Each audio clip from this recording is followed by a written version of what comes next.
Hi friends, అందరికి నమస్కారం. తెలంగాణ చేయూత pension 73,000 కొత్త పెన్షన్లు, ఇక 9 ధృవపత్రాలు ఉండాలి. ఇక ఈ వీడియోని పూర్తి సమగ్రమైన సమాచారం కూలంకషంగా తెలుసుకునే ప్రయత్నం అయితే చేద్దాం.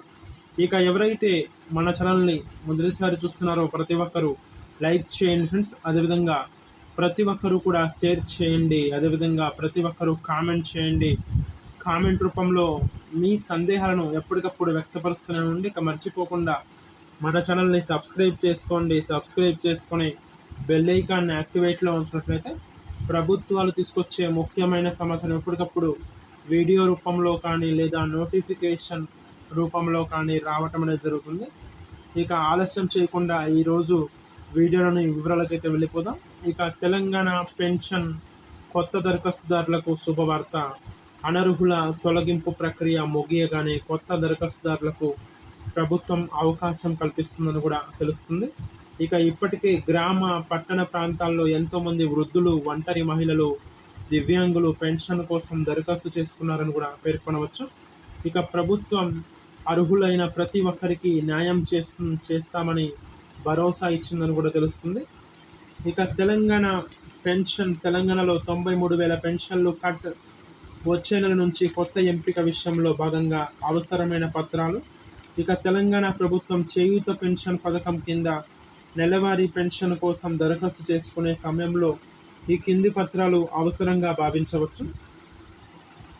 ఇక వయస్సు నిర్ధారణ కోసం ఏదైనా ఒక పత్రం విషయంలో భాగంగా జనన ధృవీకరణ పత్రం, ఇక ఓటరు గుర్తింపు కార్డు, ఇక వైద్య ధృవీకరణ పత్రం, ఆధార్ కార్డ్, ఆహార భద్రతా కార్డ్ లేదా రేషన్ కార్డ్, మొబైల్ నెంబర్, కుల ధృవీకరణ పత్రం, ఆదాయ ధృవీకరణ పత్రం, ఇక బీపీఎల్ కార్డ్, ఇక ఉద్యోగ ధృవీకరణ పత్రం, బ్యాంకు ఖాతా వివరాలు, ఇక పాస్పోర్ట్ సైజ్ ఫోటో.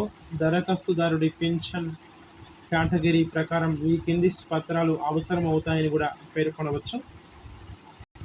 ఇక తెలంగాణ పెన్షన్ విషయంలో భాగంగా తెలంగాణ చేయూత పెన్షన్ల సర్వే ప్రక్రియ కీలక దశకు చేరుకుందని కూడా తెలుస్తుంది. ఇక రాష్ట్ర వ్యాప్తంగా పెన్షన్ల పంపిణీలో పారదర్శకత తీసుకురావడానికి సెర్ఫ్ సంస్థ ప్రత్యేక సర్వే చేపట్టిందని కూడా పేర్కొనవచ్చు. ఇక బ్యాంకు ఖాతాల ద్వారా పెన్షన్ పొందుతున్న సుమారు 19 లక్షల మందిలో ఇప్పటి వరకు 16 లక్షల మందికి పైగా వివరాలను అధికారులు పరిశీలించారని కూడా చెప్పుకోవడంలో ఎలాంటి నిస్సందేహం లేదని కూడా తెలుస్తుంది. ఈ తనిఖీల్లో 93,624 మంది అనర్హులుగా గుర్తించబడ్డారని కూడా తెలుస్తుంది. ఇక ప్రభుత్వ నిధులు దుర్వినియోగం కాకుండా ఉండేందుకు ఈ ప్రక్షాళన చేపట్టినట్లు అధికారులు తెలిపారని కూడా పేర్కొనవచ్చు.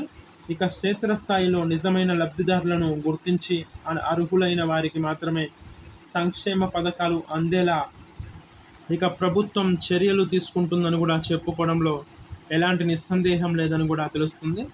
ఇక అనర్హుల గుర్తింపులో విస్తుపోయే నిజాల విషయంలో భాగంగా సర్వేలో వెలుగులోకి వచ్చిన వివరాలు ఆశ్చర్యం కలిగిస్తున్నాయని కూడా తెలుస్తుంది. అనర్హులుగా తేలిన 93,000 మందిలో 40,751 మంది ఇప్పటికే మరణించినట్లు తేలినట్లు కూడా చెప్పుకోవడంలో ఎలాంటి నిస్సందేహం లేదని కూడా తెలుస్తుంది. ఇక వీరి పేరిట ఇప్పటికే పెన్షన్లు డ్రా అవ్వడం గమనార్హంగా కూడా భావించవచ్చు. మరో 41,689 మంది లబ్ధిదారులు తాము ఇచ్చిన చిరునామాలో నివసించడం లేదు, వారి ఆచూకీ ఎక్కడ లభించడం లేదని కూడా తెలుస్తున్నట్లు కూడా సమాచారం. ఇక ఎవరైతే మన ఛానల్ని మొదటిసారి చూస్తున్నారో ప్రతి ఒక్కరూ లైక్ చేయండి ఫ్రెండ్స్. లైక్ చేయడం ద్వారా రాష్ట్రాల వ్యాప్తంగా, ప్రాంతాల వ్యాప్తంగా, దేశాల వ్యాప్తంగా ఉన్న కొన్ని వేల కోట్ల మంది పెన్షన్దారులందరికీ కూడా ఈ సమాచారం చేరుకునే అవకాశం అయితే ఉంటుంది. కాబట్టి ఫ్రెండ్స్ అందరూ కూడా లైక్ చేయండి. అదేవిధంగా ప్రతి ఒక్కరు కూడా షేర్ చేయండి. షేర్ చేయడం ద్వారా మీ స్నేహితులకి, బంధువులకి, ఇరుగు పొరుగు వారికి, శ్రేయోభిలాషులకు అందరికీ కూడా ఈ సమాచారం చేరుకునే అవకాశం అయితే ఉంటుంది. కాబట్టి ఫ్రెండ్స్ అందరూ కూడా కామెంట్ చేయండి.